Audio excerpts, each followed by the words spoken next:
I want to focus on how to face a changing environment. And that's what storms are. Storms change everything. And nothing remains the same.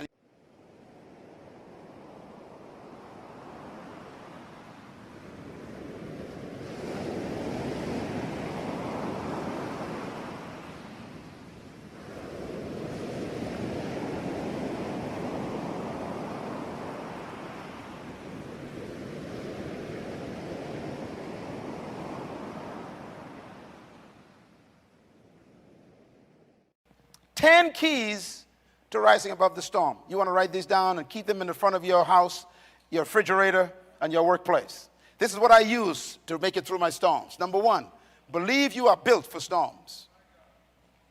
The eagle believes he can handle a storm. He's built for it.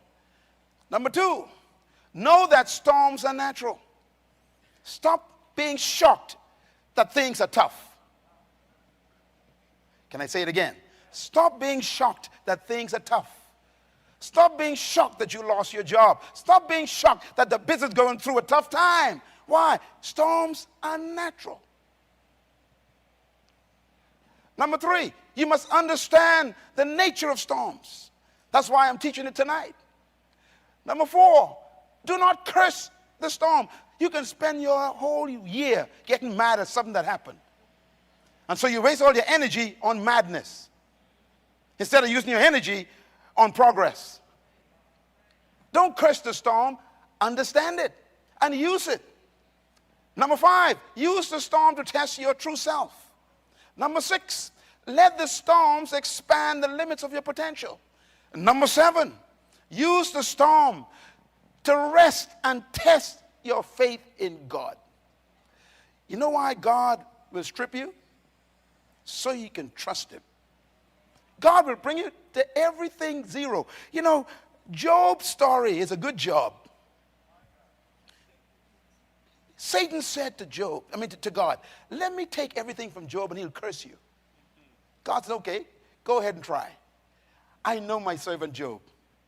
That's in the Bible. God says, I know my servant Job. I know the guy. Why? I done test him already. Satan said, okay, watch him. I'm going to take everything. Let me take everything. God, okay, you can take everything, but don't touch his life. And the guy lost. His farm went into foreclosure.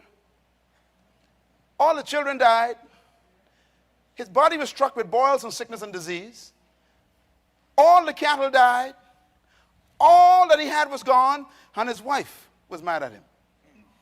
You can't get no worse than that in life. Everything gone. And then the wife turned around and said, why don't you curse God and die? This God who you claim to serve, look what he let happen to you. Some of y'all feel that way tonight. This God who you've been giving tithes to and giving offerings to, and you've been going to prayer meeting, how come all this stuff is happening? Hey, storms are natural. And storms come to test your faith in God. Matter of fact, storms will come to remove your faith out of your boss. It'll take your faith out of your company. It puts it back where it belongs, in God. And number 8, let the storms clean out your relationships and your habits. There's some bad habits that can only be broken by a storm.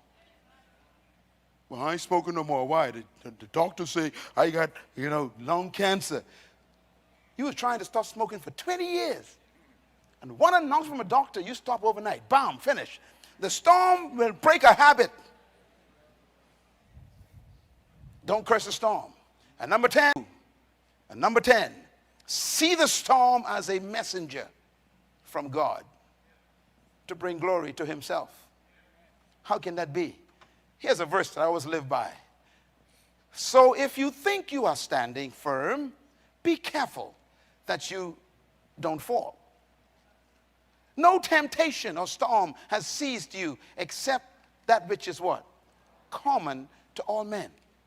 In other words, your storm ain't special. The next verse. And God is faithful. When the storm comes, he says, he will not allow you to be what? Tested beyond what you can bear. If it's a big one, that means God thinks big of you. Why? He won't allow you to face what you are not able to overcome. So if he allows it, he trusts you. A storm is a message from God about what he thinks about you.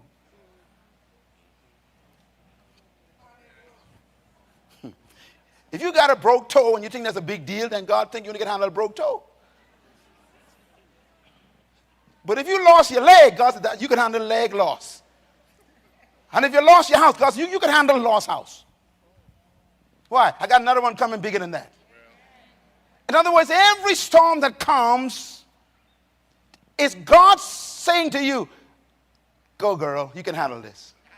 Come on, son, you can handle this. I won't allow it if you couldn't handle it. That means if it comes, you got what it takes to overcome it. Give God a hand for the ability to overcome storms.